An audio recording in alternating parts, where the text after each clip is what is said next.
প্রতিদিনের পথ চলার অন্য ভাবনায় আপনাদের স্বাগত। অন্য ভাবনার কিছু কথাবার্তা আপনাদের সাথে শেয়ার করতে চাই। নীরবে প্রতিশোধ নেয়ার সবচেয়ে শক্তিশালী কয়েকটি উপায় আপনাদের সাথে শেয়ার করব। কাউকে ক্ষতি না করেই আপনি প্রতিশোধ নিতে পারেন। চুপ করে থেকে নিজের উন্নতিটা দেখিয়ে দেয়া। তোমার সত্যিকারের প্রতিশোধ হলো তুমি বদলে যাও, তুমি উন্নতি করো। তারা দূর থেকে সেটা দেখে হা হুতাশ করুক। তোমার পরিবর্তনই তাদের প্রতিশোধ।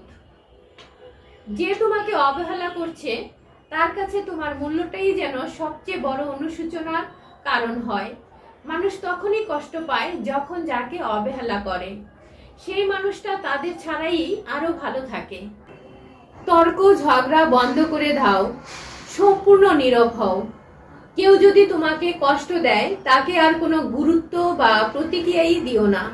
উপেক্ষা হলো প্রতিশোধের সবচেয়ে মারাত্মক অস্ত্র। সেই সম্পর্ক, সেই মানুষ, সেই স্মৃতি থেকে নিজেকে মানসিকভাবে তুলে নাও।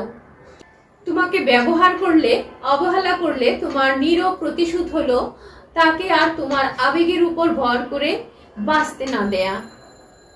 তোমরা সবাই ভালো থাকবে, সবাইকে ভালো রাখবে। ধন্যবাদ সবাইকে।